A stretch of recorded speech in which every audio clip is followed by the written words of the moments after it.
प्राचीन समय में एक व्यक्ति अपनी पत्नी को लेने के लिए ससुराल पहुंचा। वह कुछ दिन रहने के बाद पत्नी को अपने साथ ले जाने की तैयारी करने लगा।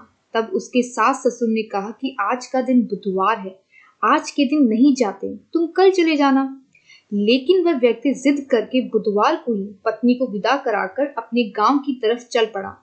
रास्ते में पत्नी को जब प्यास लगी तो उसका पति पानी लेने के लिए चला गया। लौटने पर उसने देखा कि उसकी पत्नी के पास उसी की शक्ल का वैसा ही वेश पहने एक दूसरा पुरुष बैठा है। यह दृश्य देखकर उसका खून खौल उठा। उसने तुरंत ही अपनी तलवार निकाली और पूछा, कौन है तू और मेरी पत्नी के पास क्यों बैठा है? वहां बैठे पुरुष ने कहा कि यह मेरी पत्नी है, जिसे मैं ससुराल से अपने घर ले जा रहा हूँ।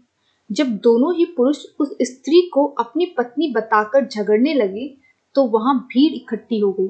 इसी बीच राजा के सिपाही वहां पहुंच गए और उन्होंने उस स्त्री से पूछा कि तुम्हारा असली पति कौन है? तो वह भी दुविधा में पड़ गई, क्योंकि दोनों ही उसे एक समान लग रहे थे।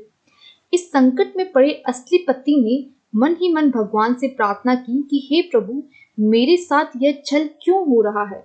तब आकाशवाणी हुई कि हे मनुष्य, तेरी ही जिद का यह दुष्परिणाम है। सबके मना करने के बाद भी तूने बुधवार के दिन गमन किया, इसीलिए यह परेशानी खड़ी हुई है। तब उस व्यक्ति ने बुद्ध देव से क्षमा मांगी और पश्चाताप करने के लिए बुधवार का व्रत करने का संकल्प किया।